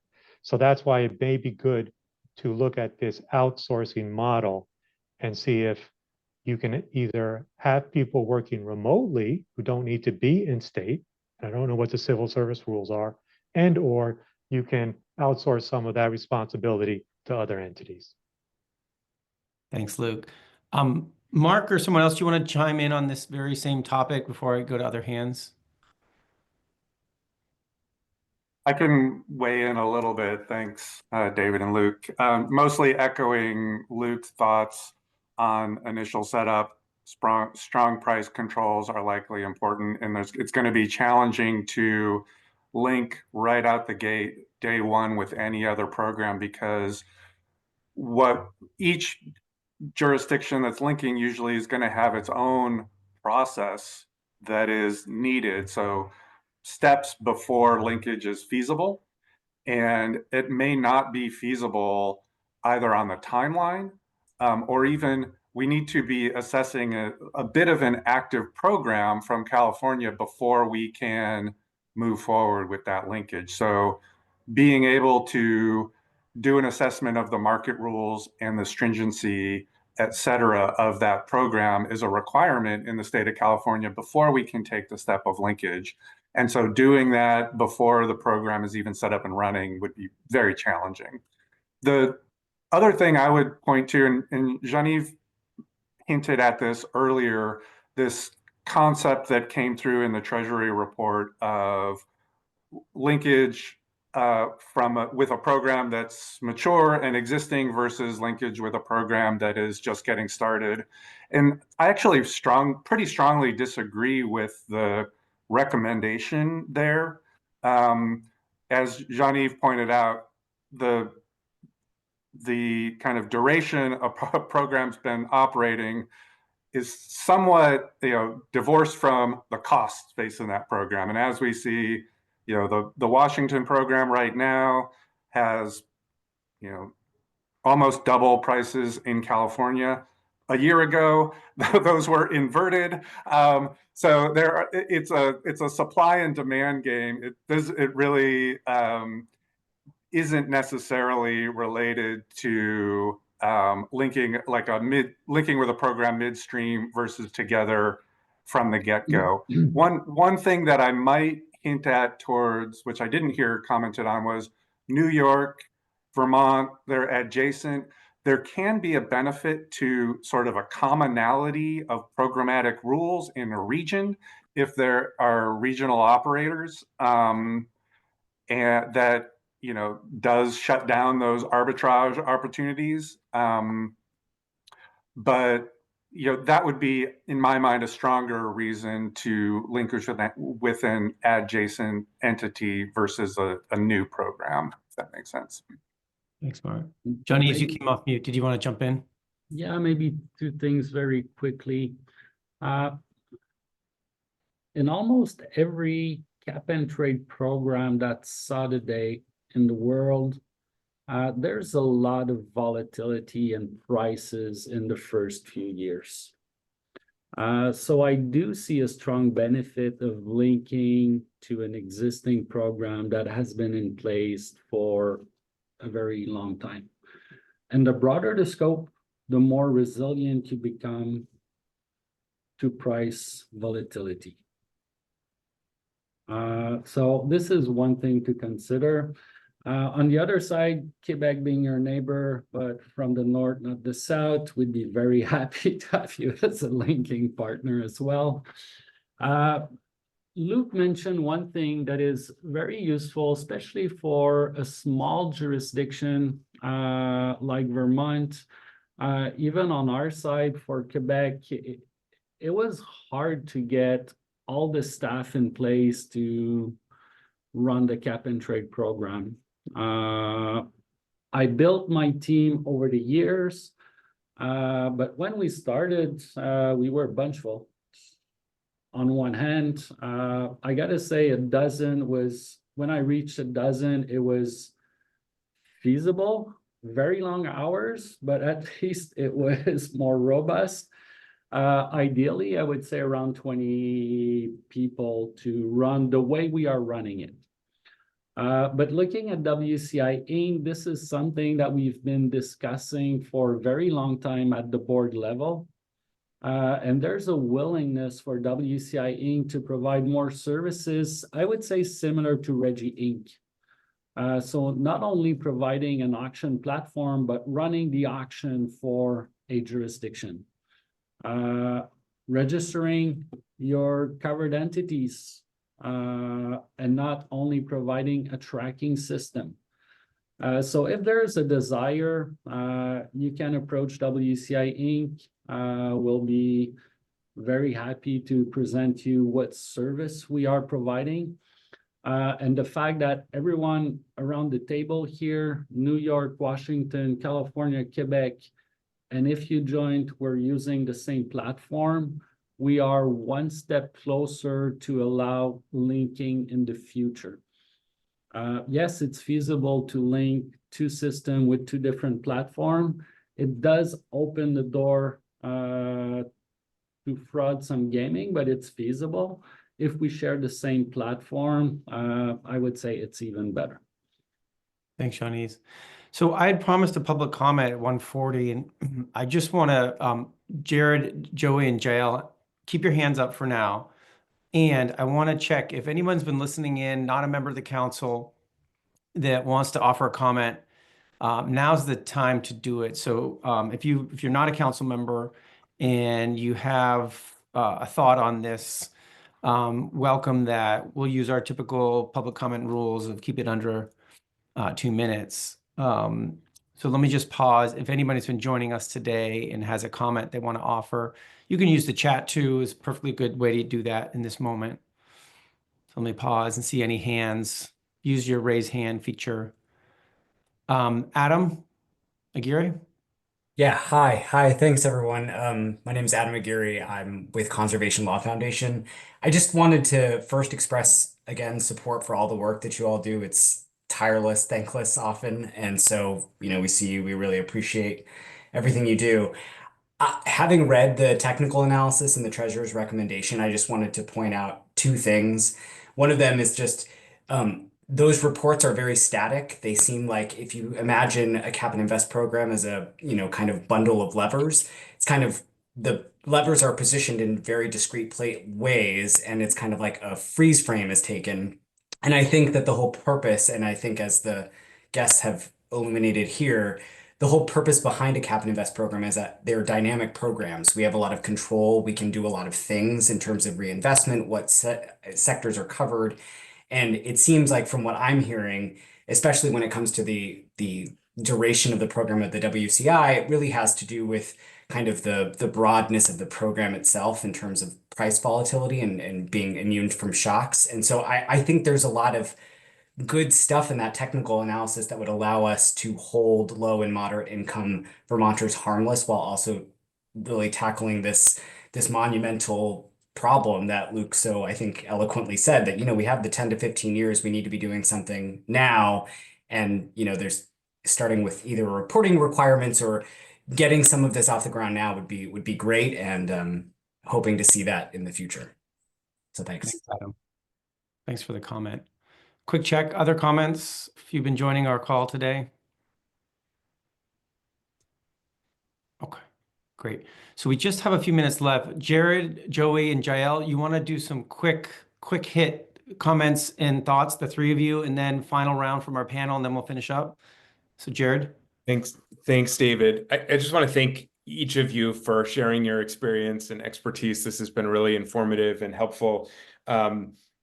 The main question I'm curious about is you all touched on ways that the programs you're involved with have been designed to center and advance affordability. and equity.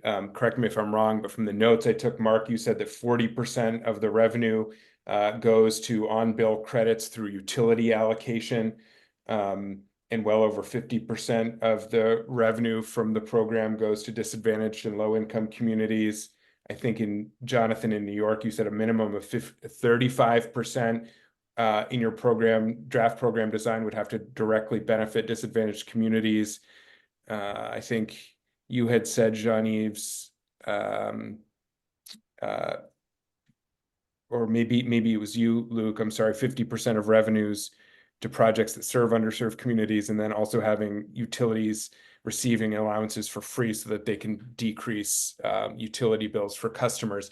And I'm just curious about, there is this balance, right? Of one way to deal with affordability and equity is to directly provide rebates, and either in the form of cash assistance or in terms of lowered energy bills. And then another is more kind of income sensitive incentives or programs that are funded with the revenues. And I'm curious about how you thought about the balance of those two things. And I'm particularly curious to hear from you, Jean-Yves, about the way that, because I understand that there's at the national level in Canada, a carbon fee program, and that there's a carbon dividend check that goes out to all Canadians. And I wonder how that interfaces with the Cap and Invest program that Quebec is doing at the provincial level. So that's a really important interest area for me, and I know a lot of other counselors. So even if we're running out of time now, I'm very curious to hear more about those specific decision points and program design elements around lowering costs of the transition, especially for lower and middle income folks, both with the rebates and in terms of the targeted incentives and investments. Thanks, Jared. Jael, let's jump to your comment and question, then give a final round for our guests.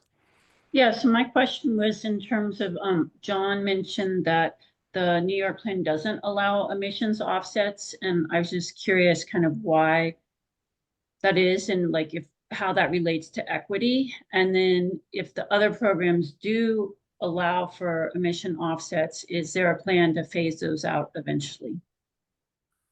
Great, thanks. So those two final questions from counselors. John, everybody else, happy to just hear your reactions to those. Sure, I'll start with the last one from JL.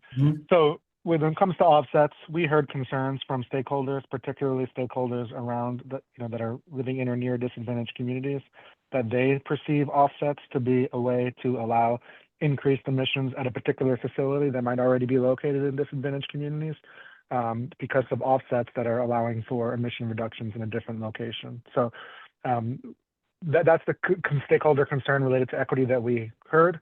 That's one of the reasons why we were not going to be allowing offsets in our program. And then to the other question from Jared, I think it's all of the above for us, right? So the 35% that I mentioned is written directly into our Climate Act, and all clean energy and climate investments have to at least benefit disadvantaged communities for that amount. In addition to that, the proceeds that come in under Cap and Invest are designed to go out through something called the Climate Action Fund, which has also been established in legislation. And part of that includes the Consumer Climate Action Account, and that's basically the refunds. So our intent has been to basically direct investments to disadvantaged communities as one way to address affordability, as well as to provide a rebate that really looks for ways to target low and moderate income households as another way to address affordability. And by the way, that's all after the Cap and Invest program design itself, which also protects affordability for the emission reduction outcome, as everybody has said. So I'll leave it at that for now. Thank you. Thanks, John. Others for those two questions? We have time for just some quick hits. I don't know, Mark or Jean-Yves or Luke. I can go very fast. On the second question on offset, we do have an offset program at this moment. We are planning to transition that offset program into a mitigation purchase program from government. So post 2030, the idea is for covered entities not to use offset credit, may need to increase the level of mitigation that will come from covered sources. But on the other side, offset are targeted into sector of activities that are not covered by the cap and trade. There is some low cost, good mitigation that we can get. So we're going to keep a certain percentage of the revenues of the cap and trade program to buy those mitigation directly and contribute to our mitigation goal. So this is another way to think about offsets. To the first question, starting last Friday, in April 1st, there will no longer be a carbon tax in Canada. Yes, there was a carbon tax with a rebate given to consumers. Quebec decided not to do so, but to use all the money and reinvest in energy efficiency program, electrification program. One thing to have in mind, most of our houses are heated with electricity, and our electricity is 99.9% renewable, so non-greenhouse gas emitted. So the impact on consumers in Quebec is pretty low compared to the rest of Canada. And looking at some economic analysis that we did, if you reinvest to transform your economy, if you reinvest to, well, energy efficiency program, lower cost for consumers, we are creating new sector of activities in electrification of almost everything in Quebec.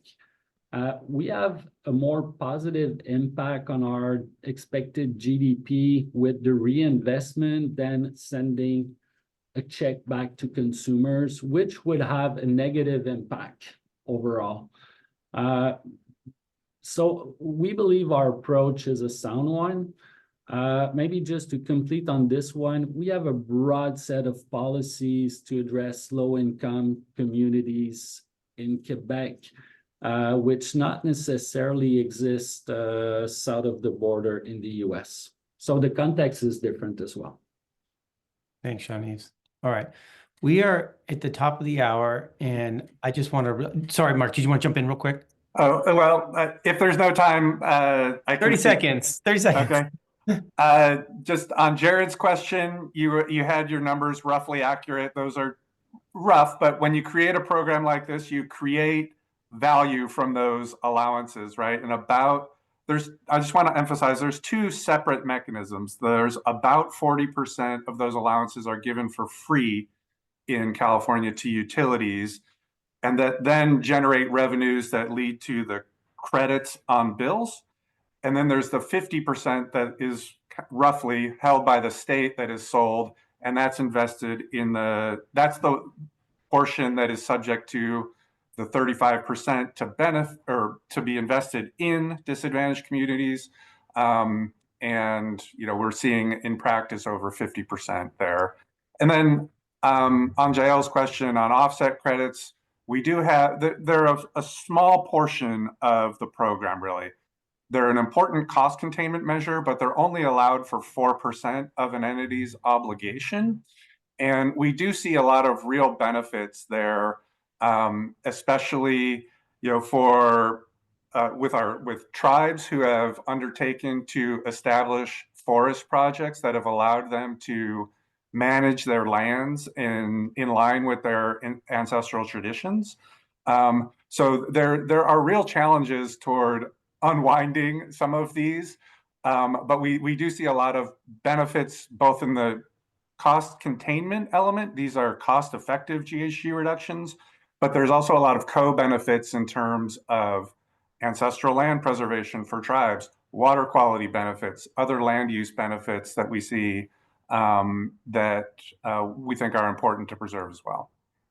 Thanks, Mark. All right. Folks, I really appreciate everyone who provided experience and thought today, and thanks counselors and everyone else who joined us. We don't really have time to do any more discussion. As a council, we'll meet at the end of the month and try to settle in on what you want to put out there as a draft. I'll just say, and Jane, if you want the last word, I'm happy to pass it over to you. But just a big thank you for everybody investing time like this. These are very tricky issues, and the only way you make progress is to learn and to hear from each other. So thank you all for all this really helpful presentation and thought. So with that, I think we're done. Jane, anything else? No, just echo David's comments. I really wish we had like another hour for all the questions I have, but know that we have benefit of great relationship with all of you. So know that you'll hear from us and really appreciate it today. So thank you so much for joining. All right. Take care, everybody. Have a great rest of your day. Thank you. Thank you.